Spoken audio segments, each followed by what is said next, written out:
The hardest conversations aren't the ones where you say no. The hardest conversations are the ones where you spend hours filled with regret, wishing you had said no. Welcome back to the 3-Minute Pause podcast. My name is Maniza, and today we're talking about why it's so hard to say no. And by the end of today, I'm going to leave you with this three-step approach, where you can pause in real time and say no, and notice what that does for you. It happens so fast, doesn't it? Someone asks you for something, and before you've even checked in with yourself to say no, the answer is already out of your mouth to say yes. And then you're left wondering, why did I say yes? Why can't I say no? I don't want to go. I don't want to commit to that thing. I don't want to show up at that party. I don't want to go to the dinner. I don't want to attend that event. Why am I unable to just say no? Somewhere along the way, you learned as a child that if you said no to the people in your environment, they'd be disappointed, or they'd be hurt, or they'd be angry, or they'd be sad. And all those emotions that they would feel would end up being your responsibility. And if you ended up carrying all those emotions, which you shouldn't have had to do, but you did, and they were heavy and painful, well, then what ends up happening is you grow up thinking, this is what I'm supposed to do. This is who I am. This is what I'm supposed to do. I'm supposed to make you happy. I'm supposed to be amenable for you. I'm supposed to mold myself around you. So if you want X or Y, even if it costs me something, even if it takes something away from me, I can't say no to you. So the fear of saying no, or the inability to say no, is one, that fear of disappointing the person in your environment. But it's also about what it's going to do to you. And that's the part that most people miss. The part that most people miss is that saying no to someone else is one part of the equation. But what it does to you when they pull away, because that's actually what happens, isn't it? They pull away from you. They pull away, they take their emotions away, they take their love away, they take their attention away, they take away whatever it is that they were giving. And when they take those emotions away, it leaves us feeling alone, abandoned, scared. And that feeling of being so alone in here inside is really, really painful. And I don't want to feel that pain. You wouldn't want to feel that pain. So what do? Is we say, okay, let me show up for you. Let me give you. Let me overlove. Let me overcompensate so that you feel better. Because then when you feel better and you're happy, you'll stay present in this relationship. You'll stay present and you'll show up here and you'll be present with me. The reason it's so hard to say no to other people is usually because it's one of three things that are happening at the same time. One, you have a fear of rejection and or abandonment. Two, you're fawning. And three, you've fallen into people pleasing. And likely all three things are happening at the same time. So let's just take a moment and break those down a little bit. You're fawning, which means that you are giving into the environment around you.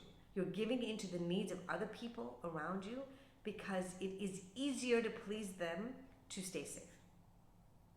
The second one, people pleasing. They go together, right? When we're fawning and when pleasing other people, we are essentially people pleasing. We are making sure that the other person's feelings and emotions take priority over our own. And that what they need is being met first more than our own needs.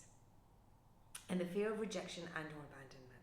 Well, what's happening there is that really, in a nutshell, when you don't show up for someone or you say no and they get really disappointed, what that does to you triggers the feeling that you already have inside of you. It's already a wound of abandonment and or rejection. And the fear inside goes, oh my God, they're going to leave. Oh my God, they're not going to stay here. What am I going to do? I won't be able to cope. I will be out of control. And I don't want to be out of control. So immediately what you do is you dive in. You dive in to make it better. And go, okay, no. If that's what you want, if that's what's going to make you happy, I'll do it. I will accommodate. I will show up. I might be exhausted. I might not have the strength. I might not have the capacity.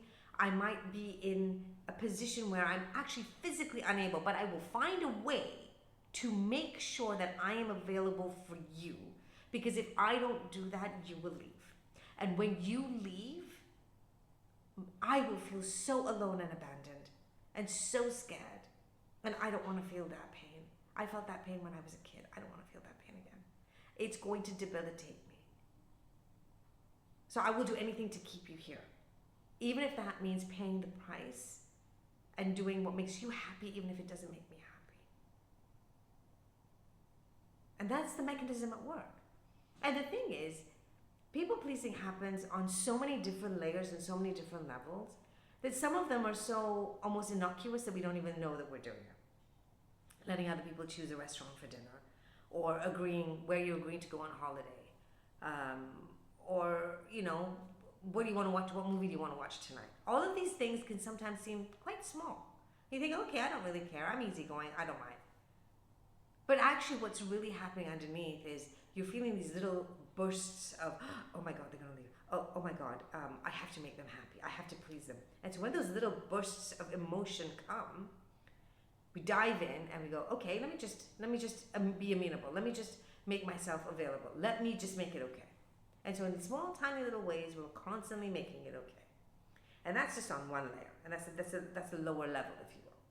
And then if you take it to another level, that's compromising. Sometimes compromising, sometimes people pleasing. And here's the thing. I think all relationships function really well when there's compromise from both parties. And when I say compromise, I don't mean people pleasing. They're two fundamentally different things. Compromise is when both parties are making choices to accommodate the other person. In people pleasing, one person is usually doing that, not both. So if you come back to that relationship and then on the base level, you're doing that in small ways. Take that up a notch. And then it's about where you live, or what neighborhood you live in, or when you see your family, when you holiday with their family, you know, slightly bigger decisions. And if you have a fear of abandonment, and people pleasing is what you know, and that's how you know to communicate, then the second it comes up and you go, oh no, I don't want to live in this neighborhood, I want to live in that neighborhood, and they go, I really don't want to live in that neighborhood. And suddenly you feel like, oh my God, you're gonna leave me if I push for that neighborhood. So I'm not gonna push. Okay, let's live where you want to live. I'll make it work. I'll figure it out. I will do the things that I need to do to make this work. And so you do. And you make an accommodation on that second level. And then you go to the third level, which is even bigger. And that's where do my kids go to school? Or fundamentally, the compromises you make in the relationships, which is, am I going to work? Am I not going to work? Okay, fine, you work, and I'll be at home. Even though that doesn't make me happy, or I'm sacrificing an entire career for this. But if it's going to keep the peace, then that's a sacrifice you make, right? Or we call it sacrifice, don't we? But is it really a sacrifice? Is it fair? Because sacrifice is usually done for the greater good. But you're a part of that greater good, and if you're not included in this equation, then that's not fair either. So it's so hard to say no, not because you don't have the capacity, not because you're not wired to say no. We're all wired to draw boundaries. We're all wired to choose ourselves. The reason it's so hard to say no is because of what it's going to do to you and the fear of those feelings. And if you constantly live in fear of those feelings, then they're always winning. And they're running the show. They're the ones that are making the decisions for you of where you eat, where you sleep, where you live, where your children go to school, where you holiday, what job you have. Because your fear of being abandoned is far greater than your ability to handle that conflict, or the ability to handle it if that person goes, hey, I'm not happy right now, I'm going to go for a walk, or I'm going to leave, or I'm going to go take a break from this relationship. Because you've been there before, right? You lived there. You lived there as a kid. You know this feeling really well. And the voices in your head, the stories that you're telling yourself, oh God, please don't leave. I'm a bad person. I'm not lovable. I'm not worthy. I'm being difficult. I shouldn't be so demanding. All the words that were thrown at you as a child now become the voice in your head. And you just repeat that voice. That voice just repeats all those words, all those statements. So how do we learn to say no? Because saying no is a really important skill, right? And I think it's a skill you can learn at any point in time in your life. There is no perfect time to learn to say no. And if you're watching this for the first time, then this is the time to learn to say no.